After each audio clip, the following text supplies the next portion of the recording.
Bienvenidos a otro capítulo de un podcast regular. Nos encontramos en la emisora oficial de la UTN. Es un gusto compartir otro momento con ustedes, nuestros oyentes.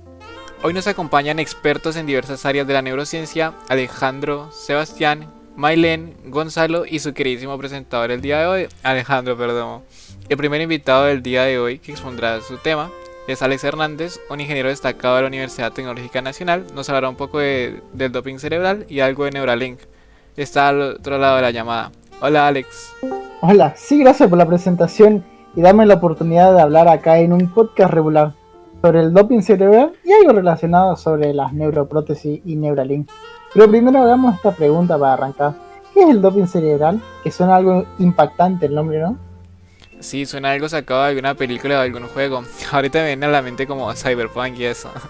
Me intriga Sí, saber más sobre esto y cómo se relaciona con las neuroprótesis.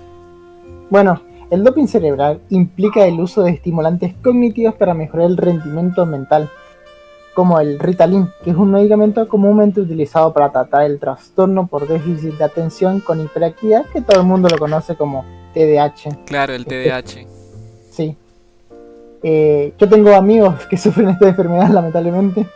Oh, Bueno, este fármaco también ha sido empleado por algunos atletas para mejorar su concentración y enfoque a pesar de los posibles efectos secundarios como la alteración de patrones de sueño, estabilidad emocional y apetito.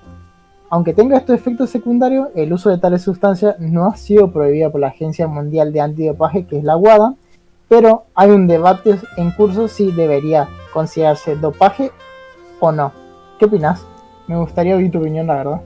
pues a mí me parece increíble cómo puede esto mejorar la vida de las personas, sobre todo en los casos médicos. Ya yéndonos a los casos atléticos, donde una persona puede presentar ventajas frente a otra, pues me parece injusto. Pero también quisiera preguntarte sobre esos famosos como chips cerebrales, todo esto de que se encamina Elon Musk, ¿no?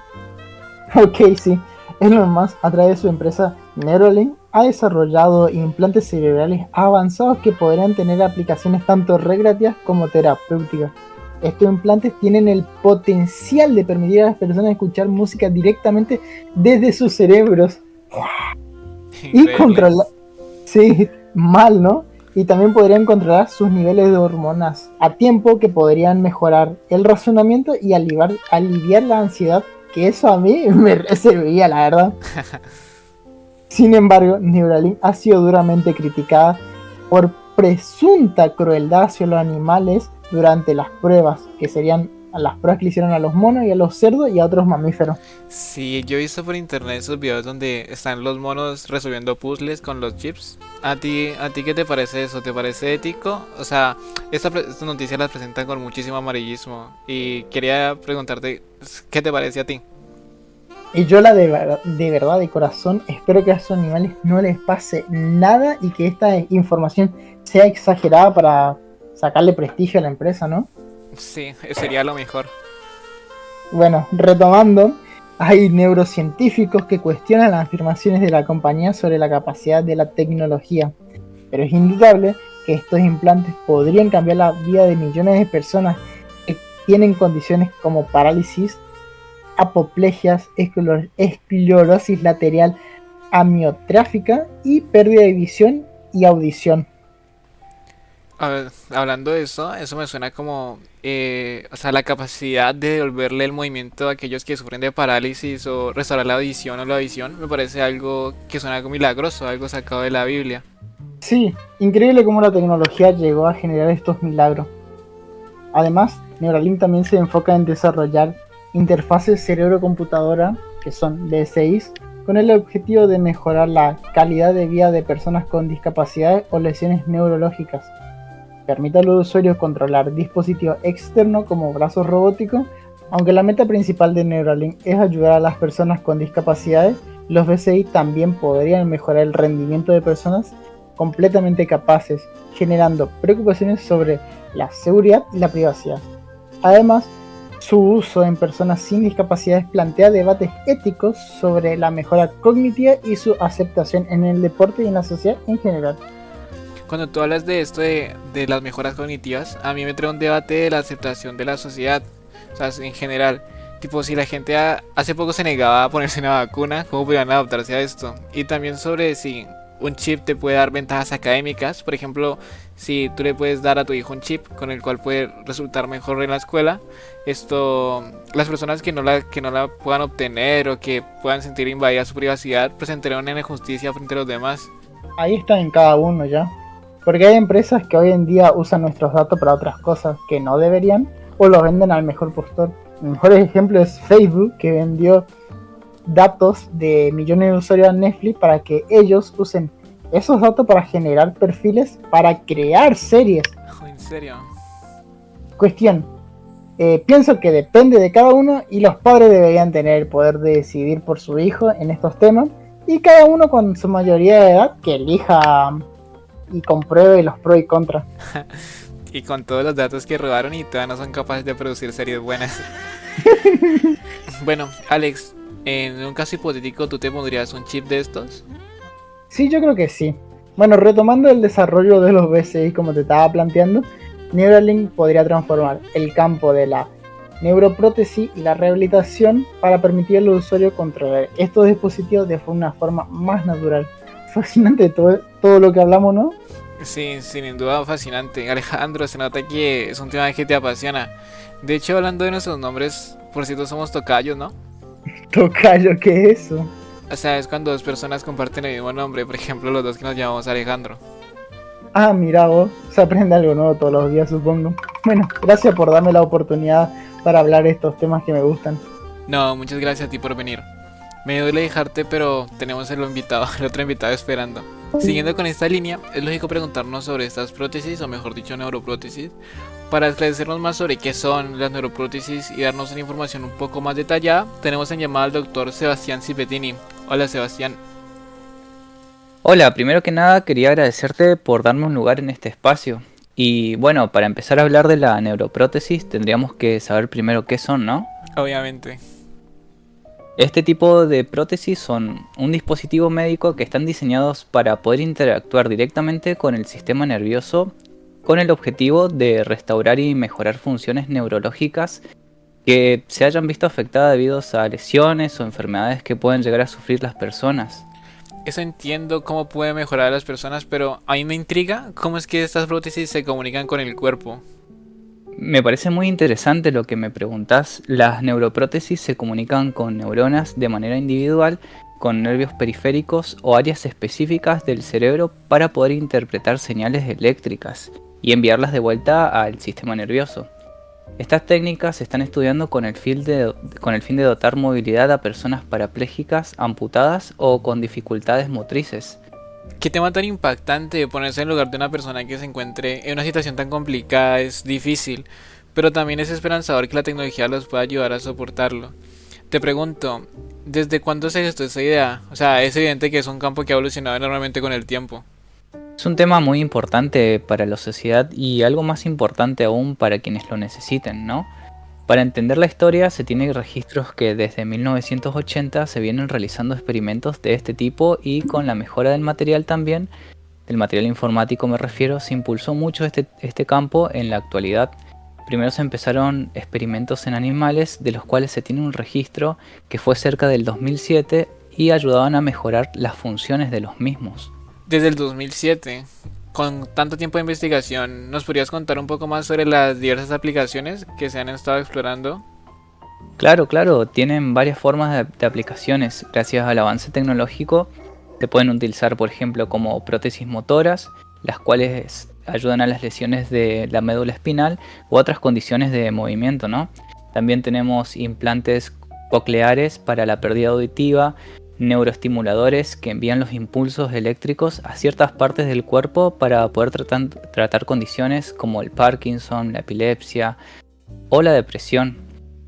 Otra más importante son las interfaces de cerebro-computadora, las cuales son muy nuevas y de la actualidad se tienen casos de los cuales ayudó a personas incapacitadas para poder hablar a recuperar la habilidad de comunicarse a través de un ordenador, el cual decodifica las señales que emana la corteza cerebral y ayuda a comunicarse a las personas con la incapacidad de poder hablar. Esos son muchísimos campos, o sea, eso tiene el potencial de ayudar a muchísima gente. Por ejemplo, en mi caso, mi abuelo tiene Parkinson. así que probablemente yo también lo tenga. Ojalá eso esté lo suficientemente desarrollado para cuando me pase.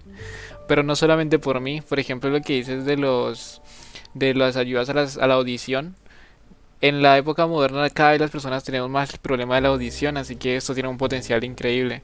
Me da curiosidad este alcance y qué tan grande puede llegar a ser.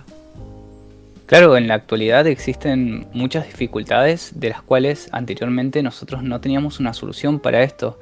Las neuroprótesis es un campo muy amplio e interdisciplinario que combina la neurociencia, la ingeniería, la biomecánica y también la tecnología para poder desarrollar este tipo de soluciones médicas e ir innovando y desarrollando a medida que pasa el tiempo.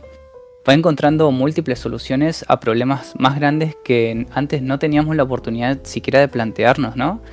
Y para finalizar también me gustaría hacer hincapié en cómo este tipo de ciencias combinadas con la tecnología sirven para poder ayudar a llevar una vida más inclusiva y llevadera para quienes padecen de circunstancias que requieran de estas prácticas. Sí, claro, es una suerte poder vivir una época en la que puedes tener una alternativa y poder soportar lo que estás viendo. Seba, tu explicación sobre las neuroprótesis nos muestra cómo la ciencia y la tecnología están transformando nuestra comprensión de las discapacidades. Antes de continuar a la siguiente invitada, hacemos un espacio para nuestro patrocinador, Trivago. ¿Has buscado alguna vez un hotel en internet? ¿Has visto la cantidad de precios diferentes que hay para la misma habitación? Trivago te ayuda a comparar los precios de más de 700,000 hoteles en más de 175 páginas web. En vez de perder tiempo y dinero, Trivago te lo hace fácil para que encuentres tu hotel ideal al mejor precio. Solo entra a trivago.com y escribe tu destino. Selecciona en 2 clics la fecha de llegada y salida y busca. Así de simple. Trivago busca al instante entre cientos de páginas web y te muestra los hoteles disponibles. Selecciona el precio máximo que quieres gastar, elige el número de estrellas o filtra por las puntuaciones de los usuarios. Trivago te muestra los diferentes precios disponibles para una misma habitación. Así puedes estar seguro de encontrar tu hotel ideal al mejor precio. En trivago.com. Hotel Trivago. Después de este sponsor, retomando la conversación, hablará Maylen Rodríguez, una especialista en el campo sobre las neuronas espejo. Hola May, gracias por venir. Hola Ale, gracias por invitarme a tu podcast. Contigo vamos a llevar la conversación más hacia el lado médico que hacia el lado tecnológico, así que voy a empezar preguntándote qué son las neuronas espejo. Las neuronas espejo son un grupo de células nerviosas o neuronas asociadas a ciertos comportamientos empáticos, sociales, de aprendizaje y de imitación que se activan cuando una persona realiza una acción o cuando esta persona contempla a otro individuo ejecutando esa misma acción. Es decir, son células que pueden activarse de 2 formas, actuando o observando a otro actuar. Cuando la persona lleva a cabo una acción, las neuronas espejo se activan guardando esta ejecución, y cuando un sujeto observa a otro haciendo lo mismo, estas células se activan igualmente, a pesar de no estar realizando dicha acción. Esto me hace acordar cuando ves a alguien que bosteza en una ronda de amigos o familiares y ya arrancará una cadena en la que todos bostezan.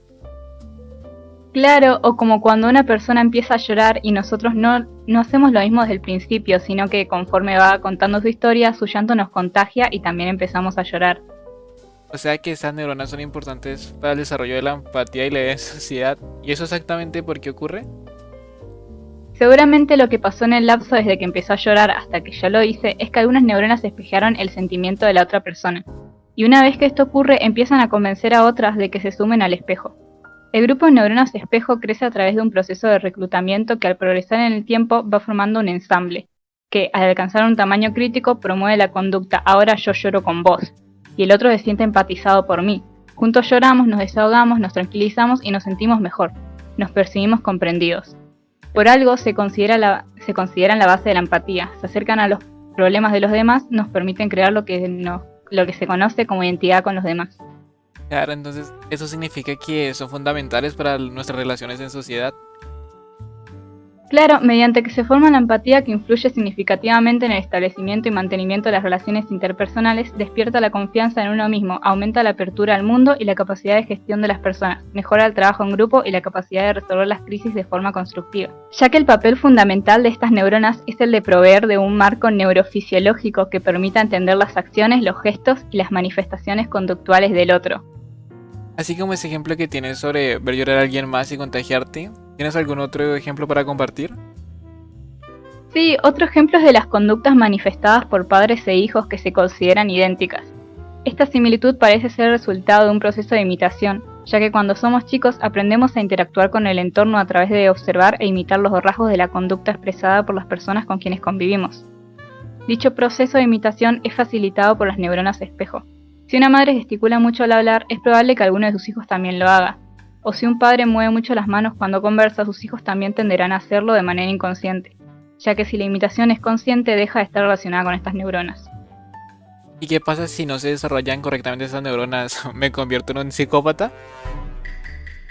De hecho, uno de los fenómenos que se están explorando en materia es si los sociópatas o psicópatas las tienen, ya que carecen de empatía. El doctor Gutiérrez Ospina considera que estos individuos sí las tienen, pero que el problema puede estar en la capacidad que tienen dichas de sus cerebros para reclutar a otras y formar los ensambles del tamaño necesario para proveer la expresión de empatía del otro. Ay, interesante. O sea que eso también está relacionado con la adquisición del lenguaje. Todavía hay un debate sobre eso. Si pensamos al lenguaje como la emisión de palabras con contenidos, narrativa, etc., es probable que no. Pero si incluimos al lenguaje los elementos paralingüísticos como los gestos o los movimientos de las manos que permiten enfatizar lo que uno está diciendo, es probable que sí. Es como cuando una persona nos dice, la pasé muy mal y sonríe. Esta manifestación no tiene sentido porque estás escuchando una narrativa que es incongruente con el gesto. Las neuronas espejo entran en conflicto, particularmente si se desea ser empático con quien expresa el malestar. Por lo tanto, las neuronas espejo sí son importantes para la adquisición de los elementos paralingüísticos del lenguaje, ya que muchos de él se adquiere por imitación. Entonces, si las neuronas espejo son importantes para aprender gestos y otros elementos del lenguaje, ¿podrían también influir en otras áreas de nuestra vida diaria? ¿Y otros aspectos de cómo nos relacionamos y entendemos a los demás podrían estar relacionados con esas neuronas? Y conductas como la generosidad, la posibilidad de dejar libre a la otra persona de ser quien es y el libre albedrío, entre otras, requieren de la empatía de los demás. Por lo tanto, muchos de los valores netamente humanos están influenciados de alguna manera por el espíritu empático que nos proporcionan las neuronas espejo en nuestro cerebro. Incluso es probable que las neuronas espejo fueran una parte importante para ayudar a consolidar las bases en la socialización.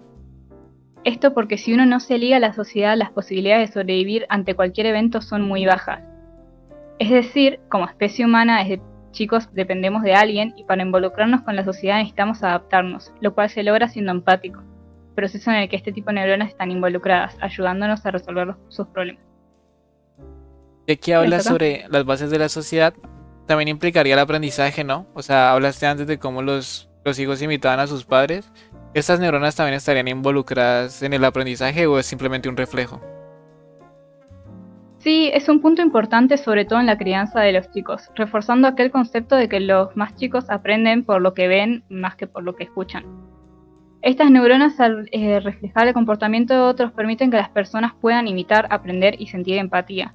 La importancia de las neuronas espejo radica en el proceso de aprendizaje de las personas a través de la imitación. También son fundamentales en el aspecto social, ya que al participar en el desarrollo de la empatía, las personas tienen la capacidad de percibir los sentimientos de los demás, comprendiendo así sus estados emocionales y ayudándoles a resolver sus problemas. Entiendo. Entonces, ¿dónde se encuentran exactamente esas neuronas y quién descubrió todo esto? ¿Quién es el padre detrás del descubrimiento de las neuronas espejo? Esta se encuentra en la corteza premotora y en el lóbulo parietal. Y sobre el descubrimiento fue por mera casualidad. Todo empezó cuando en el año 1996 el neurobiólogo italiano Giacomo Rizzolatti registró la actividad de una clase de neuronas en el cerebro de un macaco mientras estudiaba los otros tipos de neuronas, concretamente aquellas que se dedican al control de los movimientos de las manos. En estos estudios se determinó que estas neuronas no únicamente se encendían cuando el animal realizaba una acción, sino que también lo hacían cuando observaba a otro haciendo esta misma actividad. Un ejemplo reciente es, no sé si viste, al panda que al nacer su madre lo rechazó y fue criado por humanos. Entonces vio como su cuidador fruncía la cara del esfuerzo al partir el bambú y ahora él lo imita a pesar de que a él no le cueste mucho partirlo. Sí, vi el video hace un tiempo, pero no me había preguntado, o sea, no me había parado a pensar qué podría ser por las neuronas espejos. Es curioso porque si un panda quisiera tener la fuerza para partirnos en dos. Sí. Bueno, siguiendo con la historia del descubrimiento, a estas células se les llamó neuronas espejo, también conocidas como neuronas especulares. Dicho hallazgo tuvo lugar en la Universidad de Parma, en Italia, junto con Luciano Fadiga, Leonardo Fogazzi y Vittorio Gallese, aparte de Risolati. Al inicio, el equipo de trabajo pensó que este funcionamiento era algún tipo de sistema imitativo. No obstante, estudios posteriores demostraron que dichas neuronas iban más allá. Se determinó que el aprendizaje por imitación y la empatía estaban ligadas a este tipo de neuronas, remarcando así que los humanos son realmente seres sociales. Bueno, muchas gracias por venir y darnos esta charla tan interesante de Don Neuronas Espejo. La verdad es que resultan pilares de nuestra sociedad. Y qué lindo lo último, lo de este panda, ¿no? Sí, gracias a vos por darme este espacio para dar a conocer un poco más sobre cómo funciona nuestro cerebro. No, un placer hablar con vos. Ahora les voy a presentar a nuestro último invitado, Gonzalo. Ya que vamos por el tema de la mente, vamos a tratar el tema de la memoria. Primero que nada, muchas gracias por la invitación a un podcast regular. Hola a todos. Hoy vamos a adentrarnos en el fascinante mundo de la memoria. Y para empezar, ¿alguna vez se han preguntado qué es realmente la memoria? Pues yo creo que todo el mundo nos lo hemos preguntado, pero pues tenemos conceptos abstractos, así que tú que eres el especialista, ¿qué es la memoria? Según el libro Usar el cerebro de Facundo Manes, la memoria se refiere al proceso de codificación, almacenamiento y recuperación de la información.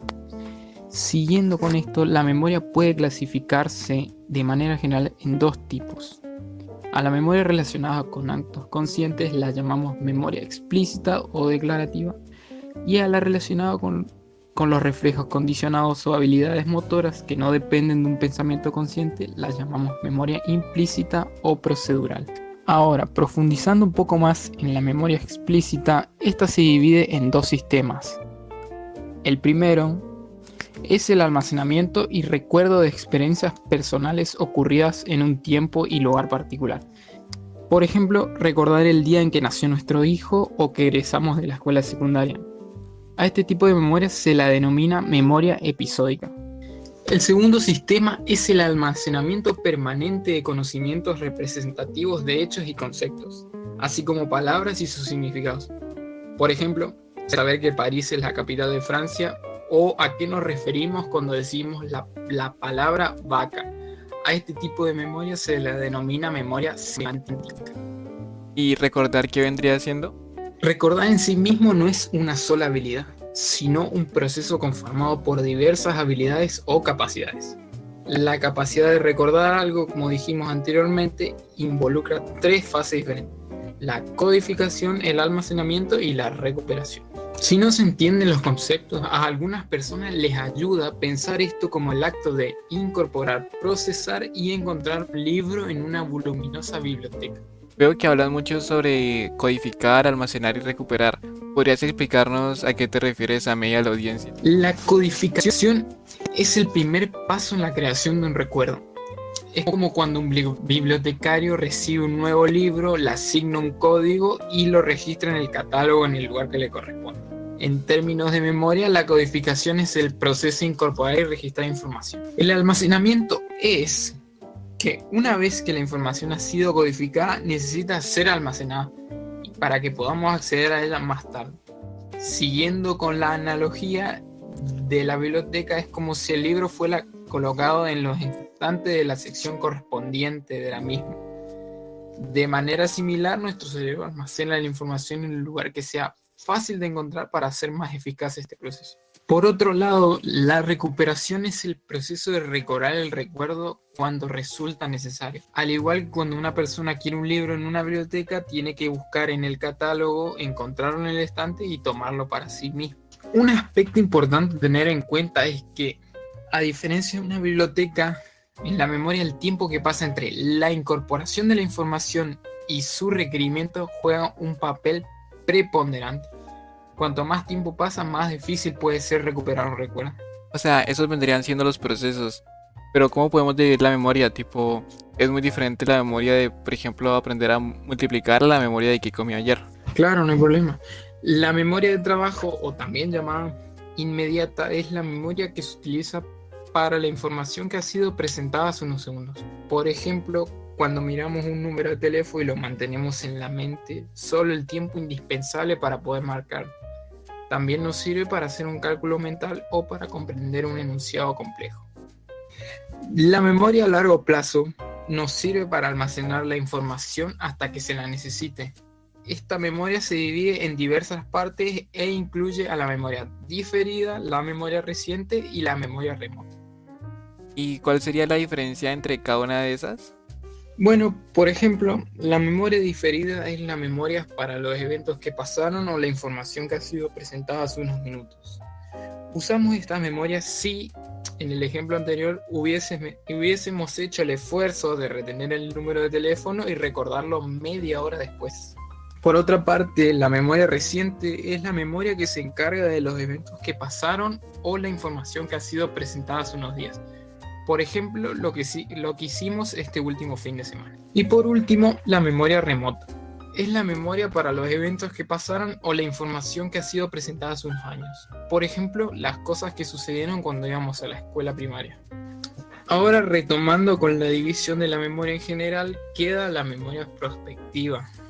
Es la memoria para las cosas que estamos planeando hacer en el futuro. Por ejemplo, recordar una llamada que debemos hacer a una amiga, ir a una entrevista laboral el mes que viene o mandarle un mensaje de cumpleaños a un amigo en el momento indicado. ¿Sabías que esta capacidad de prever escenarios futuros específicos podría estar relacionada con la capacidad de recordar hechos concretos de nuestro pasado? De hecho, las personas que no pueden recordar detalles específicos de su pasado parece tener afectada su capacidad de ver mentalmente experiencias personales futuras. Ah, entonces hay una relación entre la capacidad de recordar y la capacidad de proyectarnos hacia el futuro. La capacidad de prever escenarios futuros específicos podría estar relacionada con la capacidad de recordar hechos concretos de nuestro pasado.